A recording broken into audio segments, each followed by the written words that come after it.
ಈಗ ಕಳೆದ 1.5 ವರ್ಷದಿಂದ ನನ್ನ ತಾಯಿಗೆ ಸ್ವಲ್ಪ ಆರೋಗ್ಯದ ಸಮಸ್ಯೆಗಳು ಪ್ರಾರಂಭ ಆಯಿತು. ಅವರು ಇದೇ ದೈವದಲ್ಲಿ ನಂಬಿಕೊಂಡು ದೇವಸ್ಥಾನಗಳು, ಕರೋನಾ ಟೈಮಲ್ಲಿ ದೇವಸ್ಥಾನ ಜಾತ್ರೆಗಳು ಅಲ್ಲಿ ಇಲ್ಲಿ ನಿಂತೋಗಿ 3 ಬಾರಿನೂ ಕೂಡ ಅವ್ರಿಗೆ ಕರೋನಾದು ಬಂದಿದ್ದರಿಂದ ಅವರ ಶ್ವಾಸಕೋಶದಲ್ಲಿ ಸ್ವಲ್ಪ ತೊಂದರೆ ಉಂಟಾಯಿತು. ಹಾಗಾಗಿ ಕಳೆದ 1.5 ವರ್ಷದಿಂದ ಅವರ ಆರೋಗ್ಯ ಸ್ವಲ್ಪ ಏರುಪೇರಾಗ್ತಿತ್ತು.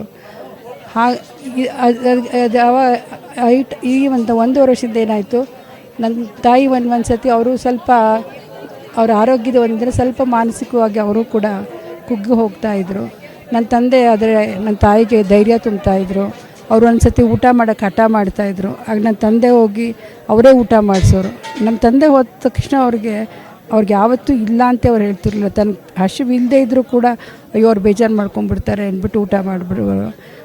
ಹಾಗಾಗಿ ಅವರು ಊಟ ಮಾಡೋದ್ರಲ್ಲಾಗಲಿ, ಹಣ್ಣು ತಿನ್ನೋದ್ರಲ್ಲಾಗಲಿ, ಅಪ್ಪರಾಗಲಿ ಇವರಾಗಲಿ ಒಂದು ಒಟ್ಟಿಗೆ ಮಾಡಿ, ಅದನ್ನೇ ನೀವು ಇತ್ತೀಚೆಗೆ ವೀಡಿಯೋಗಳು ನೋಡಿದ್ದೀರಾ ಅನಿಸುತ್ತೆ. ನನ್ನ ಮನಸ್ಸಿನಲ್ಲಿ ಅದೊಂದು ನೆನಪಾಗಿ ಉಳಿಬೇಕು ಅಂತ ಕೆಲವೊಂದು ವೀಡಿಯೋಗಳು ಮಾಡ್ಕೊಂಡಿದ್ದು. ಅದನ್ನು ನೆನಕ್ಕೆ ಸುಮ್ಮನೆ ಒಂದು ನನ್ನ ಅಣ್ಣಂದಿರುಗಳ ಜೊತೆ ಹಂಚ್ಕೊಂಡೆ. ಅದನ್ನು ಮೀಡಿಯಾಗಳು ಕೊಟ್ಟಿರ್ಬೋದು ನನಗೆ ಗೊತ್ತಿಲ್ಲ, ಯಾಕೆಂದರೆ ಯಾರೋ 2-3 ಜನ ಹೇಳ್ತಾಯಿದ್ರು ಬಂದಿತ್ತು ಅಂಥೇಳಿ. ಅಪರೂಪದ ಕ್ಷಣ ಇನ್ನು ಸಿಗಲ್ಲ ನಿಮಗೆ. ಈಗ ಅಷ್ಟು ಅಟ್ಯಾಚ್ಮೆಂಟ್ ಇದ್ದಂಥ ದೊಡ್ಡ ದೇವೇಗೌಡರಿಗೆ ಇನ್ನು ಅವ್ರು ಹೇಗೆ ಅಂತ ಅದನ್ನು ಹೇಗೆ ಡೈಜೆಸ್ಟ್ ಮಾಡ್ಕೊತಾರೆ? ಖಂಡಿತವಾಗಿಯೂ ನಿಜ. ಅವ್ರು ಯಾವಾಗಲೂ ಹೇಳೋರು, ನನ್ನ ತಾಯಿ ಅವ್ರ ಮಡ್ಲಲ್ಲೇ ಸಾಯಬೇಕು ಅನ್ನೋರು. ಭಗವಂತ ಅವ್ರ ಆಸೆ ನೆರವೇರಿಸ್ಕೊಟ್ಟಿದ್ದಾರೆ. ಏನೋ ಗೊತ್ತಿಲ್ಲ, ದೈವದ ಆಟನೋ, ಯಾಕೆಂದರೆ ನಾವು ದೈವದಲ್ಲಿ ನಂಬಿಕೆ ಇಟ್ಟಿರ್ತಕ್ಕಂಥ ಕುಟುಂಬ. ಅವತ್ತು ನನ್ನ ತಾಯಿ ನಮ್ಮನ್ನೆಲ್ಲ ಅಗಲಬೇಕಾದ್ರೆ ನನ್ನ ತಂದೆ ಅವತ್ತು ಬೆಳಗ್ಗೆ 3-3:30 ಗಂಟೆ ಪೂಜೆ ಮಾಡಿದರು. ನನ್ನ ಅಣ್ಣ ದೇವಸ್ಥಾನದಿಂದ ಅಭಿಷೇಕ ಮಾಡ್ಕೊಂಡು ಶಿವನ ದೇವಸ್ಥಾನದಿಂದ ಪ್ರಸಾದ ತೊಗೊಂಬಂದು, ಅಮ್ಮಂಗೆ ಇದನ್ನು ನೀವೇ ತೊಗೊಂಡೋಗಿ ಎಲ್ಲ ಕೊಡಬೇಕು, ಅದು ಕುಂಕುಮ ಇಡಬೇಕು, ವಿಭೂತಿ ಇಡಬೇಕು, ಆಮೇಲೆ ಅಭಿಷೇಕದ ನೀರು ನೀವೇ ಪ್ರೋಕ್ಷಣೆ ಮಾಡಬೇಕು ಅಂತ ಕೊಟ್ಬಿಟ್ಟು ಹೋಗ್ದೆ. ನಮ್ಮ ತಂದೆ ಪೂಜೆ ಎಲ್ಲ ಆಯಿತು, 2 ಗಂಟೆ ಆಗೋಯಿತು. ಆಮೇಲೆ ನಾನು ಹೇಳ್ದೆ ಬಾಮ್ಮ ಇದಕ್ಕೆ ಹೋಗೋಕ್ಕೆ ಅಂತ ಹೊರಟರು. ನಾನು ಹೇಳ್ದೆ 2 ಗಂಟೆ ಆಗಿದೆ, ಊಟ ಮಾಡಿಬಿಟ್ಟು ಹೋಗೋಣ ಅಂತ. ಬೇಡಮ್ಮ, ನಾನು ಊಟ ನನಗೆ ಮುಖ್ಯ ಅಲ್ಲ, ಒಳಗೆ ಹೋಗಿ ಫಸ್ಟ್ ಇದೆಲ್ಲ ಇಟ್ಬಿಟ್ಬೇಕಿರ ಅಲ್ಲೇ ಆಸ್ಪತ್ರೆಲಿ ಊಟ ಮಾಡೋಣ ಬಾ ಅಂಥೇಳಿ ಕರ್ಕೊಂಡು ಹೋದರು. ಅಲ್ಲಿ ಕರ್ಕೊಂಡು ಹೋಗಿ ರೂಮೊಳಗೆ ಹೋದ್ವಿ.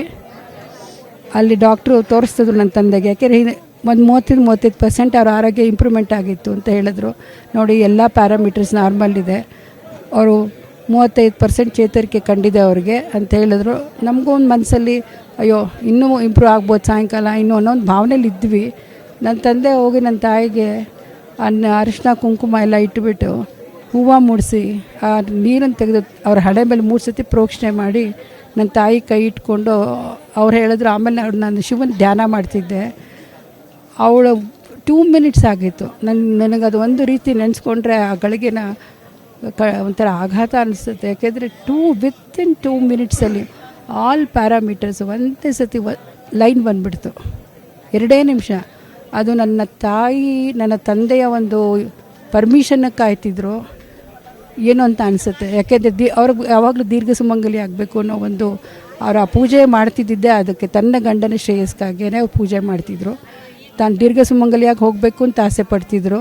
ನನ್ನ ತಂದೆ ನನ್ನ ತಾಯಿ ಅವ್ರ ಕಣ್ಮುಂದೆ ಅವರ ಸಮೀಪದಲ್ಲೇ ಅವ್ರು ಕೊನೆ ಉಸಿರು ಎಳಿಬೇಕು ಅನ್ನೋದು ನನ್ನ ತಂದೆ ಮನಸ್ಸಲ್ಲಿತ್ತು. ಅದನ್ನು ಎಷ್ಟೋ ಸತಿ ನನ್ನ ಹತ್ರ ಹೇಳೋರು ಅವರು. ಅದನ್ನು ಇಬ್ಬರು ಆಸೆನೂ ಅದೇ ಆಗಿತ್ತೋ ಗೊತ್ತಿಲ್ಲ. ಆದರೆ ಇವತ್ತು ನನ್ನ ತಂದೆಗೆ ನನ್ನ ತಾಯಿನ ಕಳ್ಕೊಂಡ್ರೆ ತುಂಬ ನೋವಿದೆ.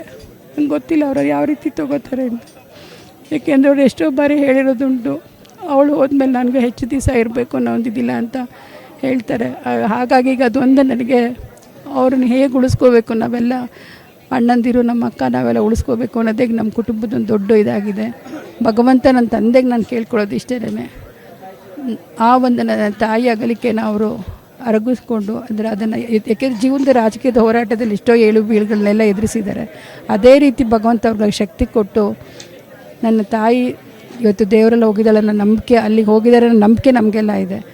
ಆ ದೇವರೇ ನಮ್ಮ ತಂದೆಗೆ ಅದನ್ನು ತಡ್ಕೊಳ್ಳೋಂಥ ಶಕ್ತಿ ಕೊಟ್ಟು ಇನ್ನಷ್ಟು ವರ್ಷಗಳು ಅವ್ರು ನಮ್ಮ ಜೊತೆ ಈ ನಾಡಿನ ಜನತೆ ಉಳಿತಿಗಾಗಿ ಹಾಗೂ ನಮಗೆ ತಂದೆಯಾಗಿ ಅವ್ರು ಉಳಿಬೇಕು ಅಂತಕ್ಕಂಥ ಆಸೆ ನಮ್ಮ ಇಡೀ ಕುಟುಂಬಕ್ಕಿದೆ. ಅದೇ ನಮ್ಮೆಲ್ಲರ ಆಸೆಯಾಗಿದೆ ಇವತ್ತು. ಇದಿಷ್ಟು ದೇವೇಗೌಡ ಚೆನ್ನಮ್ಮವರ ಪುತ್ರಿ ಅಂತ ಶೈಲಜ್ ಅವರ ಮಾತು.